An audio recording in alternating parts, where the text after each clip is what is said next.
Olá, meus amigos, olá, meus irmãos, a graça e a paz de Jesus seja com todos vocês. Graças ao bom Deus, estamos aqui mais um dia de pé, podendo ouvir a palavra de Deus. Amém? Creio que hoje será um dia abençoado, um dia repleto da graça e da presença do Senhor Jesus. Por isso, abra tua mente, teu coração, permita o Senhor falar contigo e eu creio que você vai ser mais do que vitorioso em Cristo Jesus. Amém? Hoje nós estaremos lendo os Salmos de número 125. Olha o que a palavra de Deus nos diz. Os que confiam no Senhor são como o monte Sião, que não se pode abalar, mas permanece para sempre. Como os montes cercam Jerusalém, assim o Senhor protege o seu povo, desde agora e para sempre. O cetro dos ímpios não prevalecerá sobre a terra dada aos justos. Se assim fosse, até os justos praticariam a injustiça. Senhor, trata com bondade os que fazem o bem, aos que têm um coração íntegro. Mas os que se desviam por caminhos tortuosos, o Senhor dará o castigo dos malfeitores e haja paz em Israel. Amém? Graças a Deus por essa palavra. A gente sabe, irmãos, que o povo de Deus, naquele tempo, eles, nesse período da história, não sabemos o exato, mas pelo contexto da história de Israel naqueles tempos, a gente sabe que eles tiveram muitas provas com Deus. Eles passaram por muitos refinamentos, porque ali a fé e a crença de Israel oscilava muito. E nos tempos de Davi, quando o Senhor levantou a Davi, ele começou a reconstruir, a mentalidade do povo de Deus. Ele começou ali a puxar o povo, trazer o povo à adoração somente ao Deus de Israel. Então a gente vê que esses salmos aqui, irmãos, traz a ideia de que o povo de Deus tem que confiar plenamente no Senhor. E naquele tempo, irmãos, eles construíram o templo do Senhor no monte. Era cercado pelo monte do Senhor.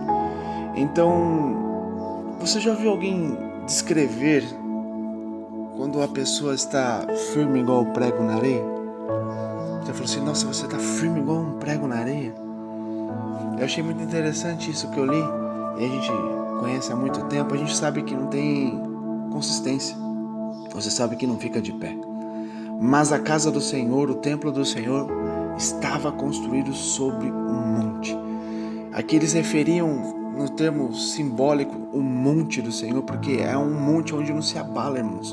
O monte ali que eles tinham sobre a ideia de que é algo muito firme. As coisas podem passar, mas o monte estava ali presente, inabalável. Então essa era a imagem de Deus para o povo dele naquele momento. Era o oposto de fraqueza e de incertezas. Coisas que são características de homens.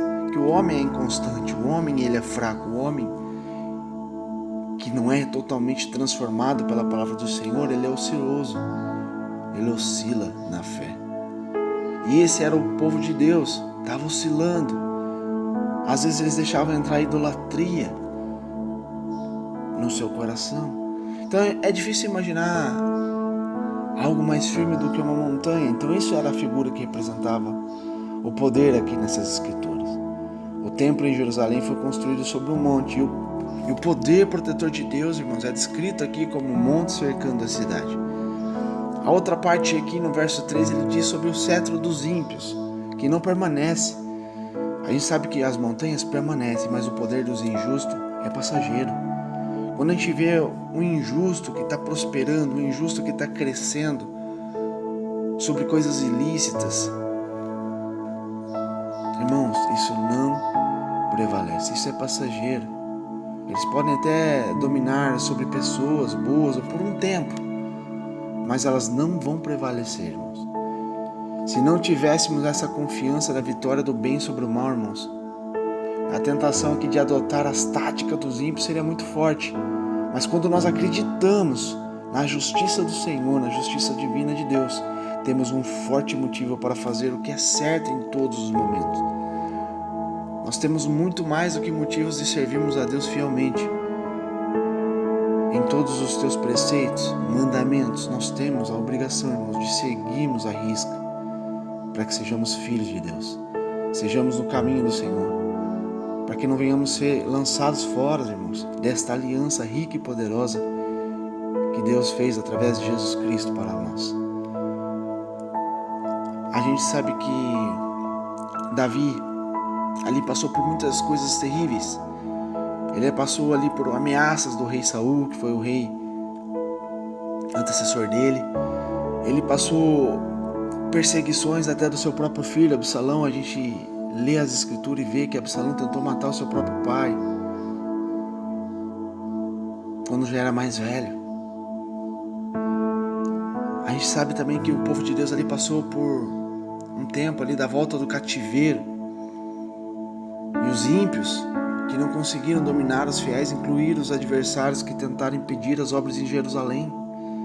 A gente sabe que Jerusalém, irmãos, o povo de Israel passou por muitos momentos, foram marcados muitas coisas no tempo da história deles. A gente pode ler isso em Esdras 4 e 5, a gente pode ler em Neemias também 6.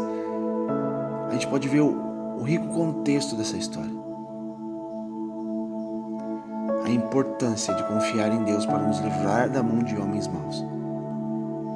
E aqui no verso 4 ele faz: faze o bem, Senhor, aos bons e aos retos de coração. A confiança dos justos, irmãos, é depositada em Deus, o único que sempre demonstra a justiça em tudo que se faz. O único que é totalmente justo, irmãos, para conosco é Deus. Lembrando que esse salmo aqui, ele era um louvor, ele era um hino de romagem. Ali onde eles subiam até o templo, eles estavam cantando isso. Imaginamos os judeus fiéis ali chegando à casa do Senhor com esse desejo de serem abençoados por Deus. É o que nós temos que trazer para a nossa vida, irmãos. Temos que continuar nossa caminhada rumo a Jesus Cristo, a cruz. A gente tem que ir caminhando com a nossa cruz nas costas. Nós temos que estar negando a nós mesmos e ir rumo ao Senhor, adorando em espírito e em verdade, louvando o nome do Senhor, porque Ele é bom. Então a gente lembra, irmãos, que naquele tempo, no tempo de Davi, quanto no período depois do cativeiro ali da Babilônia, houveram traidores que ameaçaram ali o bem de Israel. Alguns servos de Davi viraram contra ele. A gente sabe que até o próprio povo de Davi, o próprio da sua casa ali, irmãos, viraram contra ele, conspiraram contra ele, traíram a confiança dele. Isso é o homem, irmãos, mas o nosso Deus que está nos céus, Ele é imutável, Ele jamais falha. Nosso Deus que servimos, Ele é poderoso para me livrar e te livrar de todo o laço do mal. Amém? A gente vê que vários líderes ali, irmãos, depois do cativeiro, eles tomaram passos que ameaçaram levar a nação de volta para a idolatria. Então você vê a inconstância do ser humano. Você vê que oscila demais. E até nos dias de hoje é assim. Quantas pessoas que conheceram a verdadeira palavra de Deus e começam a se esfriar de novo na fé, começa a falhar na sua caminhada, começa a desviar os seus pensamentos, começa a fraquejar, perde a força, não caminha mais. Isso é um homem que verdadeiramente, irmãos, não foi transformado. Não foi transformado. Porque a transformação de Deus, irmãos, é para sempre. A transformação de Deus não volta atrás. Aquele que verdadeiramente é transformado, ele sabe o que ele deve fazer e o caminho que ele deve trilhar. É o que aconteceu com o apóstolo Paulo, é o que aconteceu com Davi, é o que aconteceu com vários homens de Deus, vários. A transformação. Então a gente vê, irmãos, que aqui para terminar, que diz no verso 5, paz sobre Israel. A gente pode dizer que todos os grandes líderes, irmãos, Davi, Zorobabel, Esdras, Neemias, entre outros, irmãos, grandes líderes em Jerusalém, que governou ali por séculos e séculos diferentes, todos eles procuraram a segurança e a paz para o povo de Israel. Os servos do Senhor hoje, irmãos, aqueles que chegam a Jerusalém celestial, que está lá em Hebreus 12, 22, você pode dar uma lida, buscam em Jesus Cristo a mesma paz na sua expectativa da vida eterna com Deus. Nós temos que trazer isso para a nossa vida nos dias de hoje, irmãos. Temos que entender o contexto da nossa história. Temos que entender que nós temos que trazer o povo, a nação, o Brasil, novamente para os caminhos do Senhor.